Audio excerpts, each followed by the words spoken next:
Good evening. This is a meeting of the Athens Board of Zoning Appeals. The time is 7:04 p.m. and the date is Tuesday, June 10th, 2025. At this time, I will call the meeting to order. The board currently consists of 5 members and 1 alternate, the alternates taking full part in the discussions and becoming a voting member in the absence of a member or when a member abstains for conflict of interest.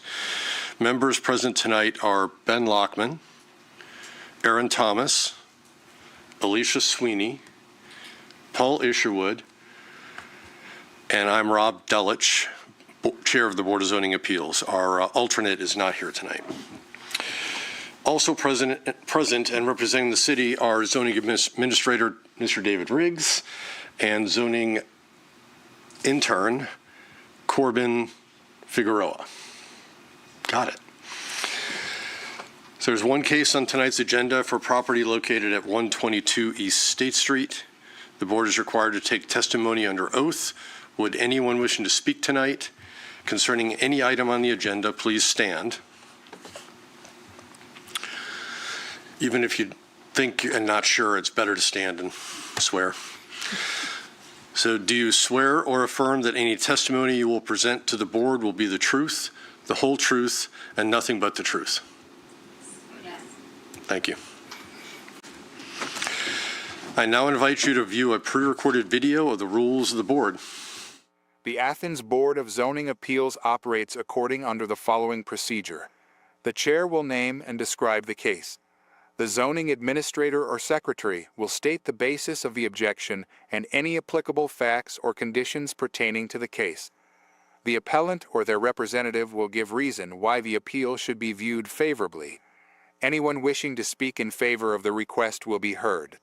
Anyone wishing to speak in general comment will be heard. Anyone wishing to speak in opposition will be heard. If necessary, the appellant or their representative will offer concluding summary or rebuttal remarks. Testimony from the floor shall be closed. The board will deliberate and render a decision. According to Athens City Code Section 23.7.3b, the board has power to grant variances from the strict application of the code, provided the variance will not be contrary to the public interest. The spirit of the code is observed, public safety and welfare are secured, and substantial justice is done. According to Athens City Code Section 23.7.10c, variances from the code shall not be granted unless the board makes specific findings of fact, based directly on the particular evidence presented to it, that the standards and conditions imposed in this title, if applicable, have been met by the applicant. Exceptional circumstances. There are exceptional or extraordinary circumstances or conditions applying to the property in question or to the intended use of the property that do not apply generally to other properties or classes or uses in the same zone. Practical difficulty and undue hardship because of exceptional or extraordinary conditions pertaining to a specific piece of property. A literal enforcement of these regulations will result in practical difficulty or undue hardship that is unnecessary to the achievement of public purposes. Preservation of equal property rights. Literal interpretation of these regulations would deprive the appellant of rights commonly enjoyed by others in the same zone and the same vicinity, while a granting of the requested variance will not confer on the applicant any special privilege that is denied to other properties in the same zone and the same vicinity. Minimum variance. The variance granted is the minimum variance required to make possible the reasonable use of the property. Absence of detriment. The authorizing of such variance will not be of substantial detriment to adjacent property and will not materially impair the purpose of the zoning code or the public interest. Not of a general nature. The condition or situation of the specific piece of property or the intended use of said property, for which variance is sought one or the other or in combination, is not of so general or recurrent a nature as to make reasonably practicable the formulation of a general regulation for such condition or situation. Any person, resident, or officer, department, or appointed body of the City of Athens aggrieved by a decision of the Board may petition the Athens County Court of Common Pleas concerning the illegality of the decision. Such petition must be filed within 30 days after the mailing of the decision of the board to the applicant. All right, so our case on the agenda tonight is case number 25-08C at 122 East State Street. The appellant is requesting a conditional use in accordance with ACC 23.04.03 C3 to allow a clinical use in an R3 zone. So Director Riggs, would you provide us a brief? Chair. Typically what we see, what the board sees is variances, and that's probably 90% of your case. You have other powers and duties as the board. Those include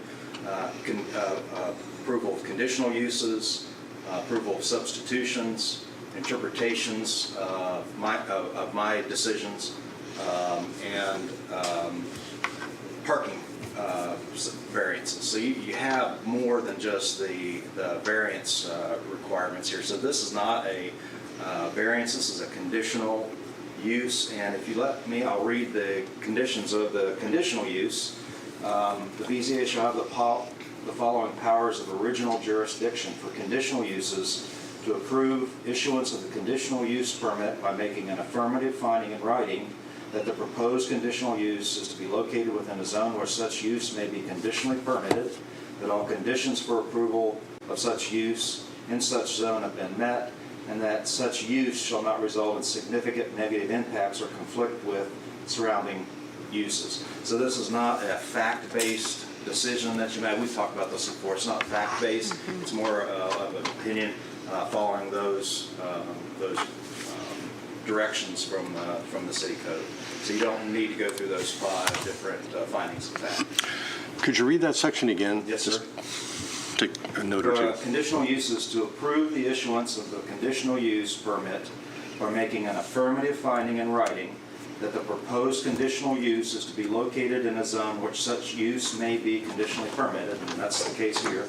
That all conditions for approval of such use in such zone have been met, and there aren't any additional requirements there. And that such use shall not result in significant negative impacts upon or conflict with surrounding uses. So the conditions for approval part, that there's nothing specified that we have to There's consider? nothing specified for this conditional use. But There are Okay. other conditional uses that have specifications.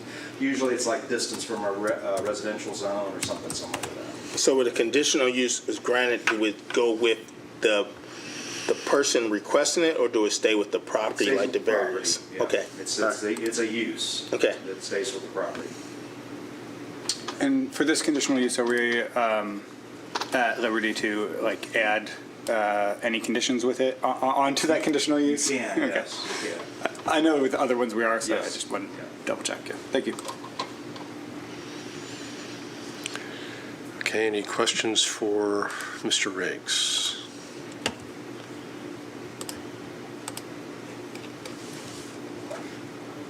All right, so at this time, I'd like to invite the appellant or their representative to approach the podium and provide any pertinent testimony or give reason why the request should be viewed favorably. So make sure you identify yourself and an address. And if you're representing someone or an entity. Thank you. Good evening. My name is Hyatt Wolf. Dr. Matthew Yoke here. I'm a physician assistant. We have a small boutique medical practice in Parkersburg, West Virginia, and we have quite a few patients. I would say, well, I say quite a few. I say maybe 10 to 12 patients that come to Parkersburg from Athens, and we located the property at 122 East State Street while coming to Athens for dinner a while back, and we knew that eventually we would like to expand to this area. We have a combination of medical aesthetics as well as lifestyle medicine that we feel would be a nice fit for the community.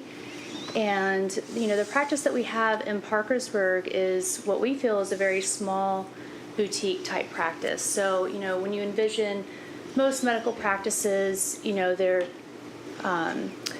multiple patients at a time, kind of sitting in a waiting room, waiting for the provider. But in Parkersburg, and as we see our vision here in Athens, we have one treatment room, and so patients will be seen one at a time. And we feel like that the current parking situation, I believe, Stuart, if you would help me confirm, I think there's at least 4 spaces, if not more, It's really and up that's to 6. You could, because when you are working there, obviously your cars are not going to be leaving, so someone could come in to stack on top of them behind the building, plus there are 2 spots along the side of the building. So, thank you. So I think, we feel like at most we'll have one patient in the office at a time. So we have a nice waiting room, and then there's one treatment room and a reception area. So one provider, myself, or if we hire someone else that may be there when I'm not there, and one receptionist. So 2 employees at a time, and then a patient that is perhaps being treated, and maybe one more additional patient that's being waiting to be seen. And so we feel like that it would be not only conducive to the ideal for the community, but also it would have minimal impact to the surrounding area as far as traffic flow and as far as kind of impact regarding parking or flow. So, and I'm happy to answer any questions. I believe I submitted a letter to just sort of describe what we are planning to do. Thank you. Yes. So thank you for reviewing that, and I'm happy to answer any questions that you may have. And thank you for considering us this evening. Any questions for the appellant? Do we need to read the letter or? Is it already- It's part of It's it. okay. Part of the record.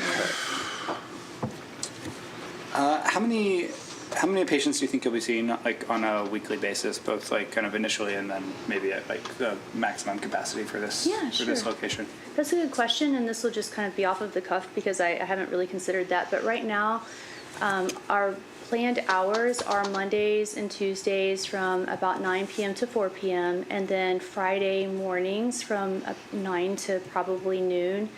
And most new patients are 1 per patient hour, and then as they become established patients, it's about 1 per every 30 minutes. So I would, and that's if we're fully booked. So say, 20, max 40 patients a week, I would say. And you're only doing 3 out of 5 days a week. Correct, at the moment, but I could see that would hopefully change. I wouldn't mind to have the place staffed on a daily basis. But again, 1 patient at a time will always be the max, because there's really just 1 patient treatment room, and that's kind of how we prefer it anyway.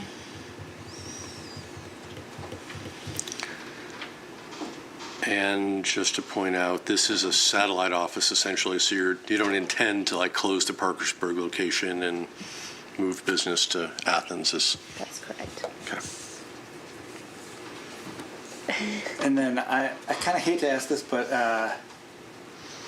emergency services, that doesn't probably come into the as far as access or I'm just trying to think of what are the potential negatives for people in the vicinity. Well, that is always something of consideration, and it's something that we're prepared to deliver. I have a background in emergency medicine, but yes, I mean, with any medical treatment, of course, emergency services could be something that's necessary. But we have protocols in place for us to, act accordingly, and then, of course, yes, that's something that may be necessary. Hopefully not. Gosh, knock on real wood. I wasn't trying to speak anything into existence.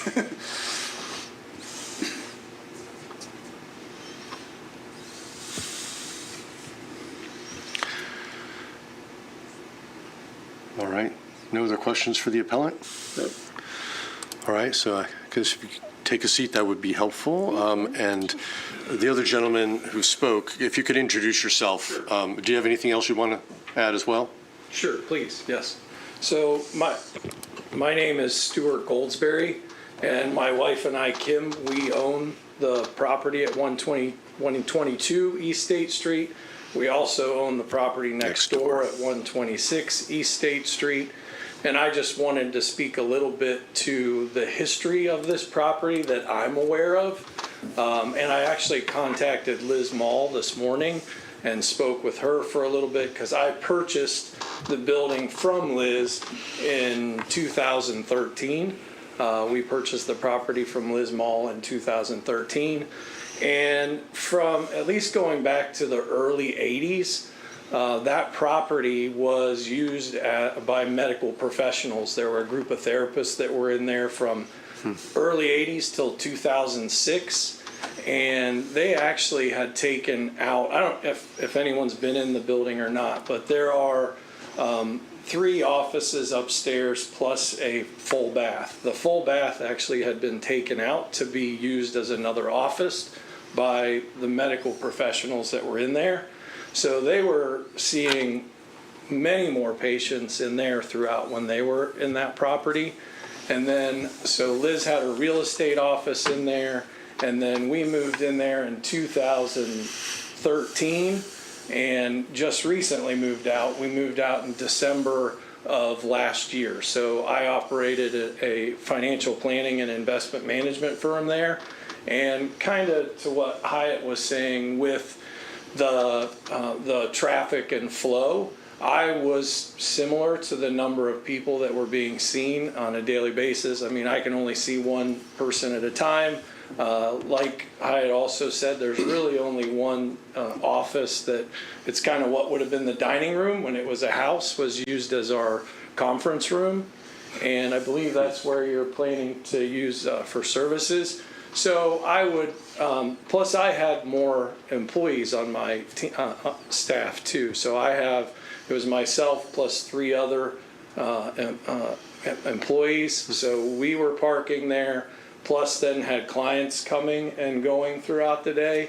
I mean, one at a time, but sometimes they would back up to one another. So we would have some, shuffling that might have to happen at that point.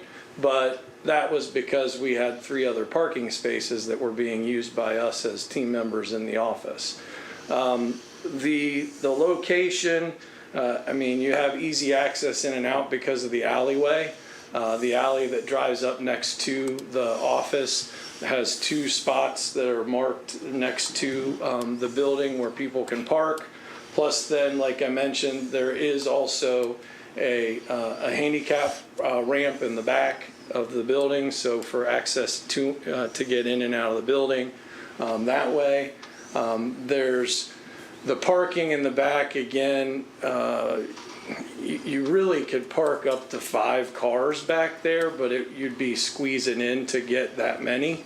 But you could do it if in a pinch. Not ideal, but you could do it. I don't think it sounds like that's something they're ever going to come up against. But again, easy in, easy out. There's a number of other businesses right there in that area. Plus, not to mention you had a fraternity house, which was discussed across the street, a funeral home down not far from there, the AAA office. You have a hotel down the street. So I really hope you'll consider this as a viable use for the location. And I think they'll be a great addition to the neighborhood and to the community. So thank you. Any questions for me? Well, it looks like there's on-street parking too, so that's another option if you Correct. need it overflow. Yes. Yeah, that generally, especially in the summertime, that was always, much more available than when the students were in town. But that is something that is available there as well. And for whatever reason, in the last 6 months, it had gotten even a little more open. I don't know why that is. Maybe another parking lot opened up somewhere. I'm not sure. And Stu, is there a garage behind the building at this point or no? So there's a garage, but that is not used with that space. Okay. So we own the house next door as well. So we're actually using next because door the house next, if you're looking at 122, it's the one in between that and the AAA. Yeah, okay. And the one at 126 does not have off-street parking. Right. And so we're planning to use that for 126. Gotcha. Good. And then is the entire envelope of the house going to be the clinic, or is it just the first floor? The entire house will be. I don't know what the offices upstairs would be used for, but. Right right now, the plans, there's some upstairs rooms. The only one we'll probably use upstairs is the main office for virtual consultations perhaps, but otherwise, probably not a good idea to do injections or something and have somebody go downstairs, so we're going to stick to the first floor. Gotcha.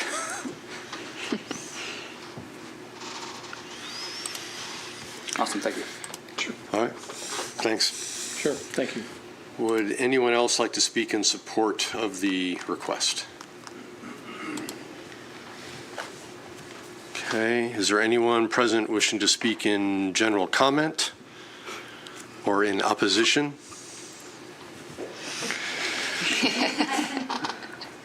I have to ask those questions just to make sure. Okay, so I'm going to close testimony from the floor, and the board will now deliberate. If we think we need to, we can bring you back up, but for now, the floor is closed. Okay. Comments, thoughts? The letter was pretty straight to the point. Detailed, yeah. It's an allowable conditional use. It meets in the code. If you read that section, it meets all the things laid out in that, and it has previously been used along these lines in the past. Yeah. Yeah, we're really just asking ourselves whether a clinical use would be a disturbance to the area. And I mean, I wouldn't say that it is. A lot of the frontage of East State is commercial use. Yeah. Yeah, I don't think it increases, it's going to be a drop in the bucket for the traffic. Yeah. It's already there. Does the Yeah. parking meet the requirements anyway? Yeah. Yeah, AAA rentals and a hotel in this. I would say if you're worried about the future use, it would seem to me that just the nature of the layout of the building and the parking would mean the capacity beyond, like for a much larger operation that could be disturbing, doesn't really seem to be there. I mean, Yeah. It's not like a large medical office with like ambulances are going to be showing up. And they have limited hours right now too. They stay at 3 or 4 days a week. And honestly, the intended use for an R3 zone is apartment buildings, which would be more disruptive than what this is, I think, too. Yeah. So I think if this were an R1 zone, we'd have to question this a little more closely, I think. Sure. But Yeah. it might even be okay in an R1 zone, in my opinion. But Yeah. I mean, but R3 zone, I think I don't see any real and it's issues not a here. conversion from like a residential unit, so it's not Yeah. a loss of housing stock. Right. That happened Good point. 30 years ago or 40 years ago. Yeah, so I don't see any significant negative impacts or on other uses in the zone or vicinity, to use the language that Mr. Riggs had mentioned. Yeah. Agreed. Would anyone like to propose a motion? I can do it. Let's hear it. You want me to? I'd like to propose a motion to grant the conditional use in accordance with ACC 23.04.03 C3 to allow clinical use in an R3 zone at 122 East State Street. Say the case number. And the case number 25-08C. I'll second that. Okay. Any other discussion That's my before we vote? All right, all in favor, please raise your hand. All right. None opposed? You have your conditional use. Thank you. That was a lot easier than last month. We had Yeah, lengthy minutes. 5 cases. Yeah, go over Do we have to do minutes? the minutes for Oh, last. yes, thank you. So, also, other business. So disposition of minutes from the BZA hearing on May 13th, 2025. All of us were in attendance, and Shay was as well. He's not here tonight, so can't vote. But would someone like to propose a motion to approve the minutes? I make a motion to approve the minutes from our meeting May of 2025. How do you put the date in there? May 13th. May 13th, 2025. I'll second that. All in favor of approving the minutes from May 13th? Approved. Okay. And we are adjourned. Thank you very much. Yay. Thank you. Like the fastest one in the Quick year. and easy. Thank you, everybody. Thank you.